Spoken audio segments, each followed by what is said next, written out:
everyone, welcome to my channel. Now we take in our discussion Essay 580. Essay 580 written representation, which is revised on 1/4/2009. Okay, what we understand by written representation? This written representation is a response to the inquiry by the auditor. Auditor inquire any matter from management, then management responds those inquiry which is covered in written representation. Written representation can be oral, can be written. Here, management, this is auditor inquire from management any matter and management reply in written representation to the auditor about any information. We all knows now any information which is useful to conclude our audit is known as evidence as per Essay 500. Okay, so this is also covered.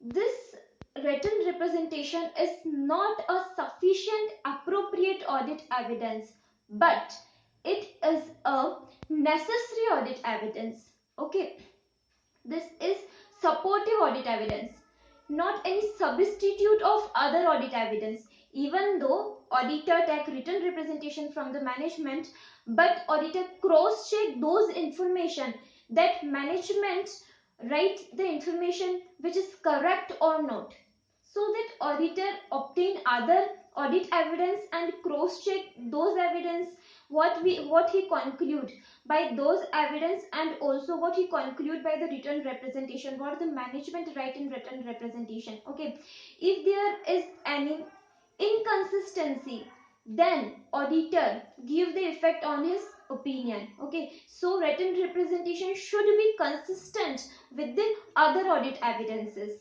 Okay, clear? So first point is for confirmation of any matter, certain matters. One more point I discuss here.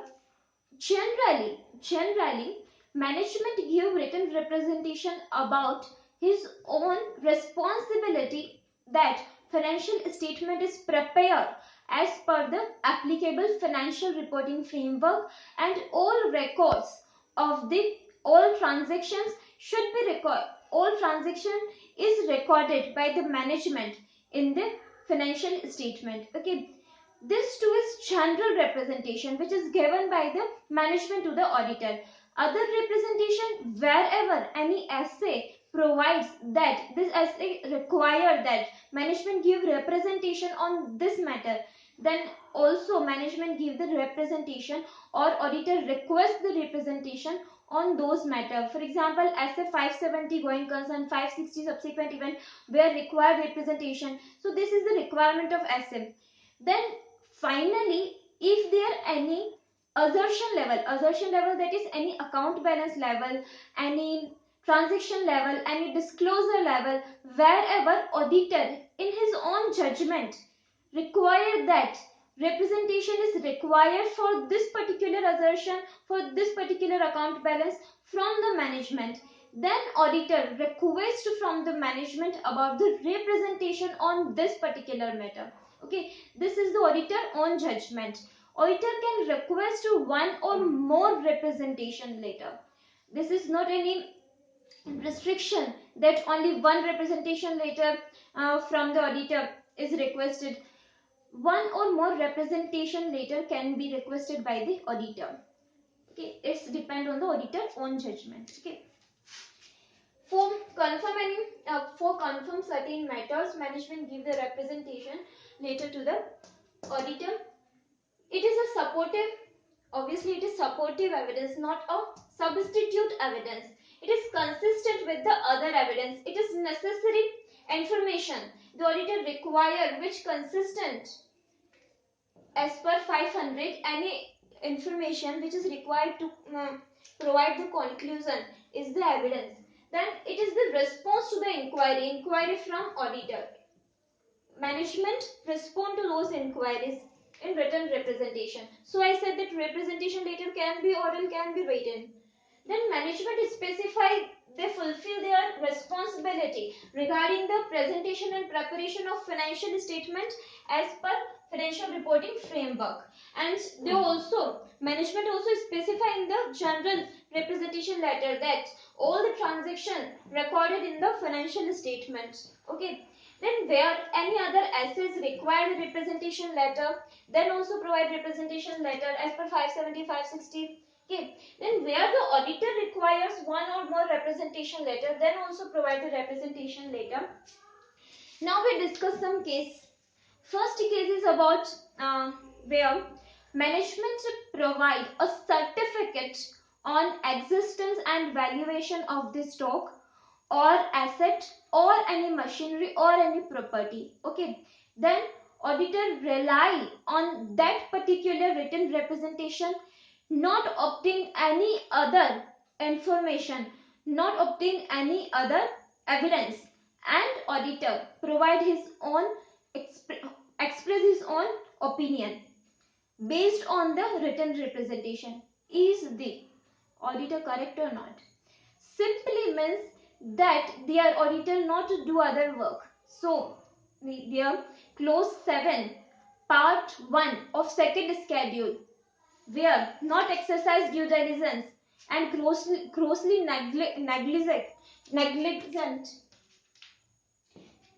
negligent in conduct of the professional duties.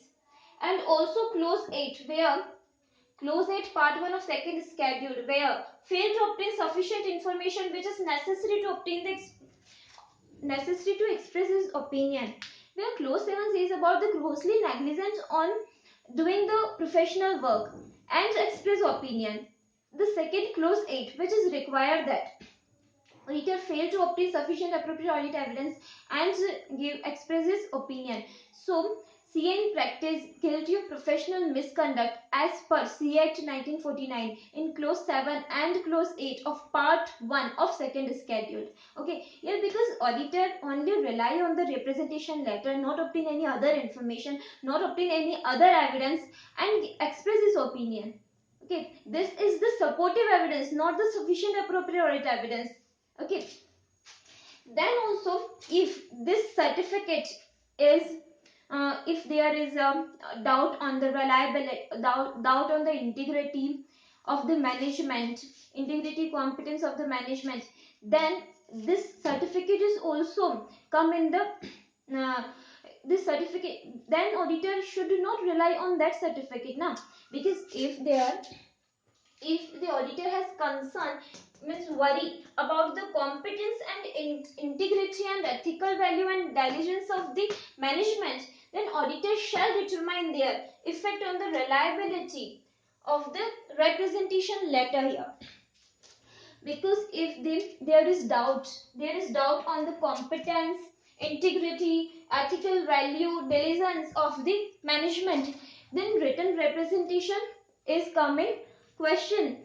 They are directly auditor cannot rely on the written representation, should be cross checked with the other information. Then only if there is consistency with the other evidences and the written representation information, then only we can rely on the written representation. Or here the integrity of the management is itself in question, itself in doubt, then how we rely on the certificate which is given.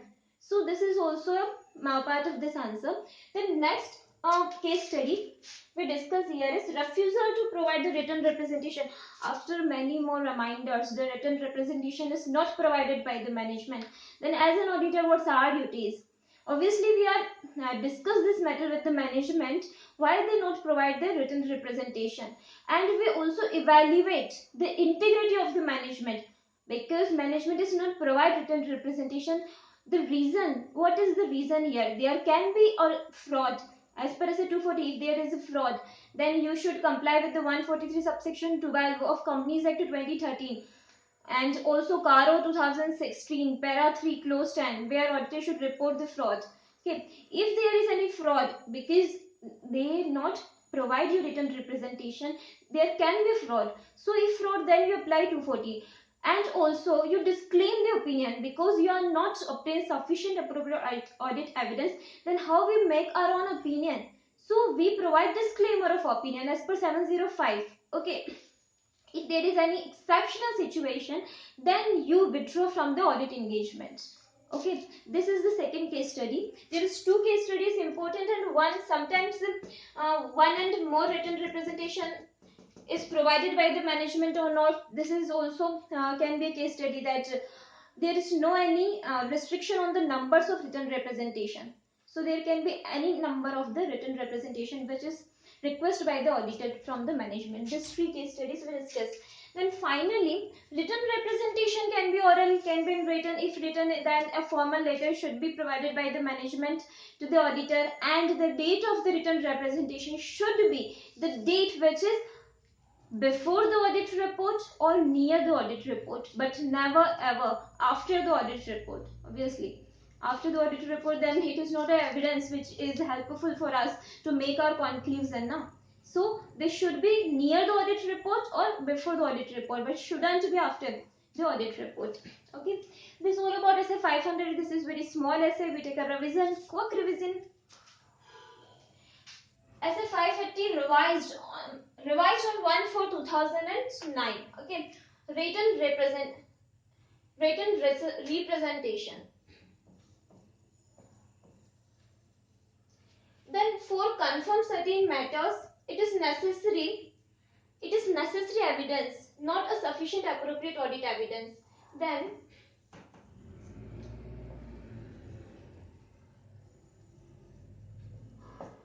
Essay 580 revised on 1/4/2009 written representation. For confirm certain matters, management provide the written representation to the auditor in response to the inquiries which is made by the auditor to the management. So the management confirms certain matters. It is a necessary evidence but not sufficient appropriate evidence.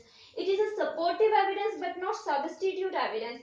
It should be consistent with the other evidence. It is necessary information where auditor requires to make to reach on its conclusion. It is response to the inquiries which is made by the auditor. Management general written representation where management is specified that they fulfill their responsibilities about presentation and preparation of financial statement as per the financial reporting framework. All transactions recorded. Management also specified that all transactions recorded in financial statement.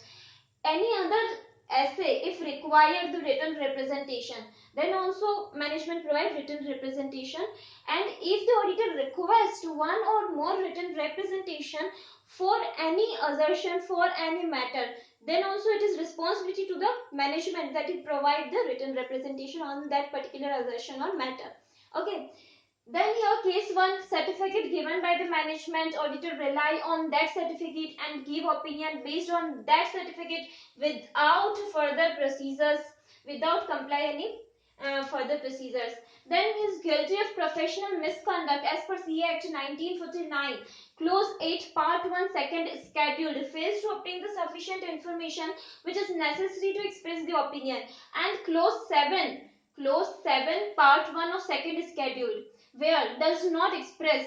CA in practice is guilty of professional misconduct if he does not exercise due diligence or is grossly negligent in conduct of the professional duty. Then if the auditor has concern about the competence and integrity and ethical value, concern that is worry about the competence, integrity, ethical value and diligence of the management, then auditor shall determine their effect on the reliability of the written representation. Then case 2 where the management refused to provide the written representation. Then discuss this matter with the management. Evaluate the management integrity. If there is chances of fraud, then apply 240. All procedure which is required in 240. Then if there is fraud, then report in 143 subsection 12 of Companies Act 2013, Rule 13 plus CARO 2016 para 3 clause 10. Okay. And finally, auditor provided disclaimer of opinion because he cannot obtain the written representation, so he not obtain the sufficient appropriate audit evidence. So he is unable to provide the opinion. He disclaims his opinion as per 705. If there is any exceptional circumstances, then withdraw from the engagement. Okay.